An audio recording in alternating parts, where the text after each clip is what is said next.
Okay, thank you all very much and welcome back to the final sessions this afternoon. Please do come to the front. There's plenty of seats here. If anyone is standing, please don't stand unless you want to stretch your feet.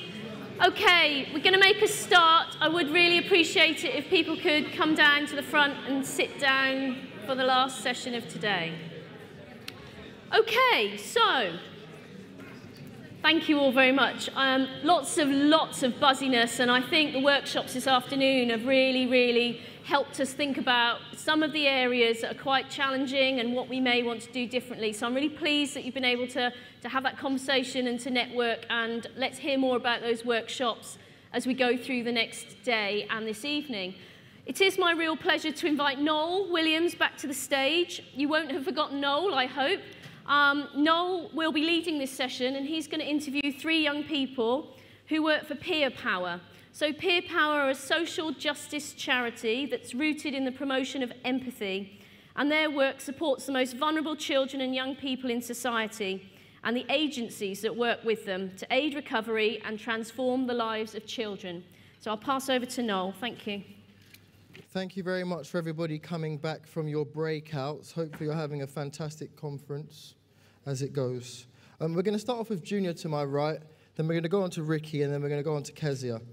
I'm going to ask a few questions, and they're going to give you their life experience, and I'm sure you're going to get some golden nuggets, so keep those pens and pads out. Thank you very much. Starting with Junior.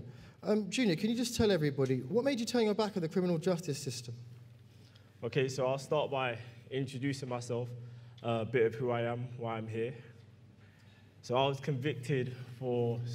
arrested in 2010 for murder. I was convicted for manslaughter and sentenced to 11 years. I was released earlier this year in January, and since then I started doing work with various charities, Peer Power, the St. Giles Trust, Resurgo, Switchback, and doing similar work to like what my passion is, which is to inspire change and let people know in whatever field that change is possible. From that, I ended up, currently I'm working in an investment firm in the city, and I've been doing that for a few months now, and I'm a business analyst at that firm, and yeah, I'm just trying to push on and continue with that journey of showing people that change is possible. So you say it's a positive influence of the charities and the people that you're around helps you change your life? So definitely the positive influence of the charities. One thing, going back to your question, one thing that helped me turn my back on the criminal justice system or criminality as a whole was the fact that I believed that what I was doing was not me. I always knew that it wasn't me. I just needed an avenue to portray who I really was and to bring out what I really wanted to do. I didn't have those avenues there. One of the key aspects of the reason why I became who I was the fact that I didn't have role models. I'll give you a quick story. So when I was doing some work in a youth offending service, we were playing a little game called 2 Truths and a Lie, where you have to give 2 truths about yourself and 1 lie. One of the 2 truths that I gave was, the two truths I gave was the fact that I work in the city and I support a Spanish football team. And the lie was that I was a millionaire. And we put the question out to the kids, not telling them what is what, obviously. And it turns out that the kids were coming back to me saying that they thought the lie was the fact that I worked in the city. Which is obviously quite funny, but is also quite sad in the fact that the kids saw me, because I didn't go there in my work attire, I just went there dressed like I'd normally dress, tracksuit, whatever. And they heard me talking like how they talk. They just saw my image and they really couldn't believe that I could work in the city. So yeah, part of like my journey and the story that I hope to tell is the fact that change is possible, obviously, but just to be that image of a role model, like kind of touching on what you were saying earlier, just to be that role model and to change the belief system in young people to say that you can do anything you want to do, be whoever you want to be. There is no limitations, and yeah. So. Thank you very much. Very elegant, Ricky. May we ask you, if you had free reign, so if you was the top guy, you were Charlie Taylor right now, and you could do what you wanted with the secure estate, what would you change? What would you do? Well, one thing I would do is I would get more phone calls, because one thing about being in jail is the one thing that keeps people going most is contact with their family. And you see in jail, some jails you'll have 10 minutes on a phone call, and that 10 minutes you can have a very big conversation. Another thing which I think needs changing in prison is education. From my experience personally, when I was in mainstream school, in a secondary school in year 7, I didn't learn a thing. Literally, my attention was not existent. But when I went jail and I was put in a situation where I have to, I learned a lot. I came out and learned a lot of things. So I think education is one thing that needs to change, and the phones in jail. And another thing is when you leave jail. When I left jail, when I was in jail, I got a lot of help of what I was going to do when I come out. But then as soon as I came out, no one wanted to help me. There was no after team to actually guide me onto the right path, if you get what I'm trying to say. So I think they are the three things: phone calls, education, and an after team to help you leave jail, to make you go on the right path. Yeah. Thank you very much. Three key things that I hear echoed by other young people too. Kezia, can I ask you, how did you overcome your personal challenges, and what advice would you give to others? Well, firstly, I'm Kezia, guys. I'm a 20-year-old student studying child psychology. When I started offending when I was like 15, and it was just petty things like theft and assaults.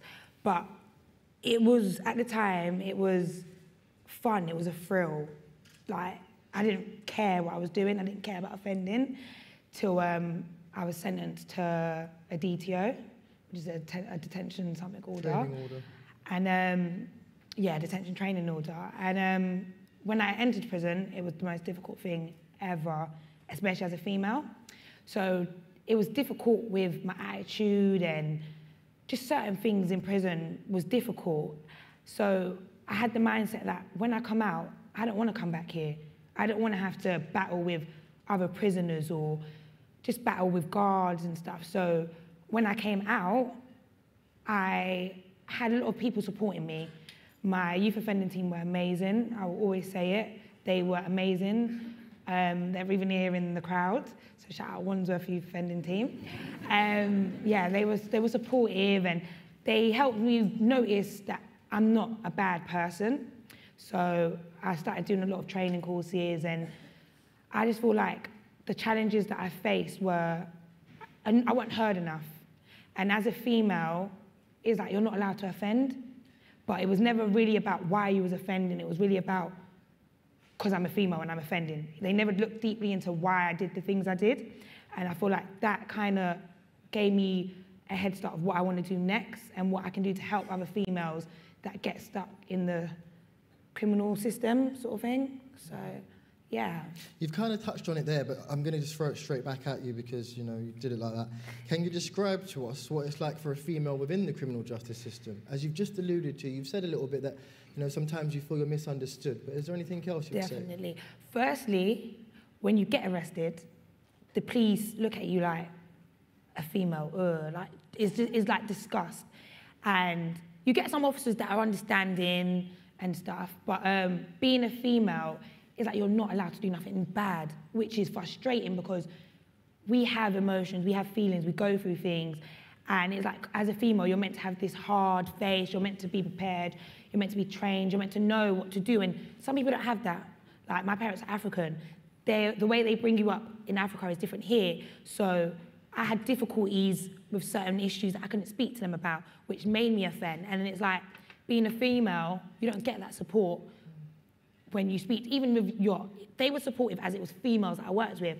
I found it difficult working with males, literally. All my offences was assaults on males or public orders with males. It was all male disputes, because I feel like a man always sees a woman as, oh, you're meant to be at home, you're meant to do this, you're meant to do that, you can't do wrong. And I felt like that's where a lot of females go wrong, because a lot of females work for males now, or the females that offend are either drug dealers for males. It's never made from a woman. So I feel like a lot of opportunities are not there for women, and a lot of ears are not there for women to be understood and why they do the things they do. So I feel like women in the criminal system, it's upsetting, because you're labelled as a bad female, or you're just looked at badly. So every time I got arrested and they saw that I was a female, they just treated me horribly. Like, I'd been arrested and pinned on the wall, and like I'd been searched by males when that's not even supposed to happen, but they just didn't care if I was a female or a male. It was just that, you've done this bad, you're in the police station, so I'm going to treat you how I want to treat you. And that was upsetting for me, and it's still upsetting because it still happens now. So yeah, as a female, it is difficult being in the system, definitely. Thank you very much. Just going back to you, Ricky, working myself down the line. What advice would you give your former self? My former self, I would tell myself, don't let other people make you want to do things you don't want to do. Like, go with your own instinct, follow what you want to do. Like, if there's a group of people going to a party and you're the one who hasn't been invited, or you don't want to go to that party, you stick with what you want to do. Don't just go to that party because your friends want to go. Go home, do what you have to do. Don't focus on other people. Main thing I say is focus on yourself. So you think it's important to have your own mind, your own decision, not be pulled around by people to influence you? Yep. Thank you very much. Junior, we're back at you again. Can you share with us how important you think networks are and how you see it working for children? Because you've already alluded to the fact that, you know, you're working with some fantastic people that's helped you develop your life and change your life routes. But what would you say for those people out there that do work with young people? So what I would say is that, so there's a saying, or there's a talk that I give where I talk about roads and road builders. I say that young people, everyone can have drive, but drive can only take you so far if you don't have a road to drive down. What organizations, charities, probation practitioners, what I believe that their role should be is to build those roads, to mend roads, to take away roadblocks, to help young people express that drive and to get them from where they are to where they want to be. So yeah, that's what. Fantastic. I'm going to give you a last question now as we're on it, and you answered so powerfully. If you could change one thing, what would it be?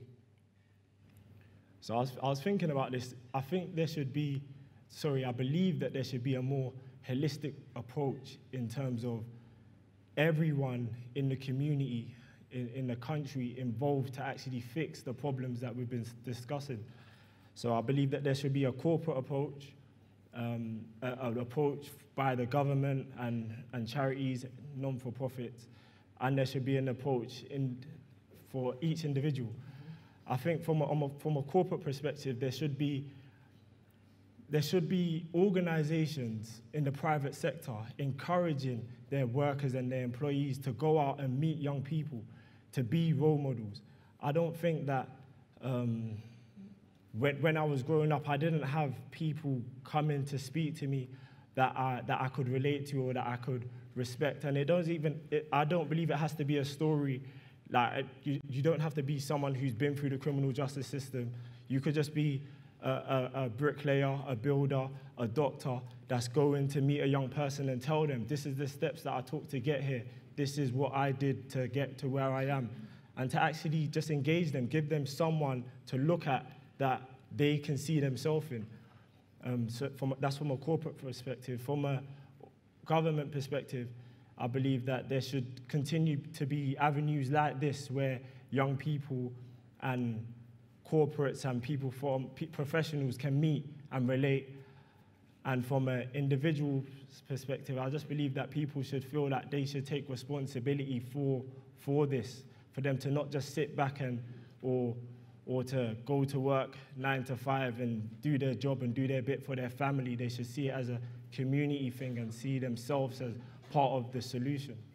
I like that. So you want a holistic approach and a whole buy-in by everybody who's involved. Well done to you. What programs, interventions do you feel should be offered to help others stop reoffending, Ricky? Say that again. I'll ask you again. What programs and interventions do you feel should be offered to others to help them stop reoffending? Youth clubs. That's one of the main things I feel like they need to bring back is youth clubs. Because me, when I was younger, I used to go to a lot of youth clubs. I used to make a lot of friends in youth clubs. And it's a place where you can meet each other. And instead of going out causing trouble and being a nonsense, you're in a communal area doing something enjoyable, like music, acting, football. You can do a lot of things, art, drama. Now, there's a lot of things that can stop young people from committing crimes. But it's the government who need to actually make these places possible so that young people have a place to go. Because right now, there was a lot of youth clubs, but then the government shut them all down. And now look what's happening. You've got loads of kids on the roads just doing madnesses. So youth clubs, jobs, I think they need to help ex-convicts to get jobs, because that's one thing with me. I'm trying to get a job, but because of what I've done in the past, no one's letting me get a job. So I feel like there needs to be support with job searches, youth clubs, music, like lots of projects, little projects they need to like get together, bring young people in from New York and just do that. But yeah. Brilliant, brilliant. Thank you very much. Kezia, you get the last question, then I can wrap up. On reflection, what would you say you did and didn't do? Sorry, people, my fault. On reflection, what would you say did and didn't work for you in your resettlement program? When you came out for resettlement, what worked and what didn't work? What worked is the fact that I was still over 18 and I was still able to work with yacht instead of probation. That was the best thing that I think could have ever happened when I came out, because probation, they're more, it's more of a job for them. It's not a passion. I feel like with yacht, they work with many young people, so they see what goes wrong and the difficulties you have being a child, if you want to class yourself as a child, over 18. But yacht were more understanding, supportive. Like, they gave me so many chances, literally. They gave me so many chances in yacht. I know I was a headache, but they still saw something in me. They didn't just say, oh, yeah, she's terrible, let's send her back to prison. But with probation, it was instant, oh, I can't be bothered. Let's send her to prison. Do you know what I mean? Let's make her previous sentence report poor. Let's make her be that bad person that people see. So I feel like the support from yacht was amazing while I was on the rest of my order. They really were supportive. What went bad? I wouldn't really say it was bad, because when I came out of prison, I had my own mindset of what I wanted to do. There were so much things I wanted to do, and I did it myself. So I feel like what could have been bad, what was bad was less support of jobs. I applied for jobs myself. I started my own business myself. I didn't have anyone talk me through it, or with my rent or stuff with that. Like, I was living alone before I went to prison. When I came out, I didn't really have the guidance with my housing and just little things, because me, I'm a really independent person. Whatever I want, I will get. So I wouldn't say it was bad, because I didn't really have anyone there. That was bad enough. I didn't have the support when I came out. It was more of, you go to your appointments, you go to community service, and that's it. Just let me know if you can't go. It was never, if you're feeling this sort of way, give me a call. And anyway, I did that with my yacht people, because I feel like, why are you there? I'm going to call you if I need this, or if I need travel. They were supportive. But I feel like when you do come out, they need to have probation, need to be more affectionate. They need to be more understanding, and they need to come to a level of a young child, not just because I'm 18, I'm an adult, because there's still faults, there's still places that I'm not strong in, and it's not just that because I've turned a certain age that I'm going to magically know these things. So I feel like probation definitely need to be more soft and understanding and have empathy. That's the key word here, peer power. So, yeah. Thank you very much to all three of you. I really, truly mean what I'm about to say, and I've spoke to young people before and they echo it.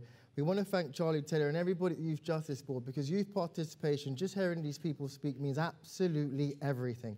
For we represent these people, and they're fantastically articulate, so we want to thank Peer Power too. Hopefully you've got some good knowledge from them. A round of applause for these young people, and we're done. We can come off the stage now, up and that way. Up, and up.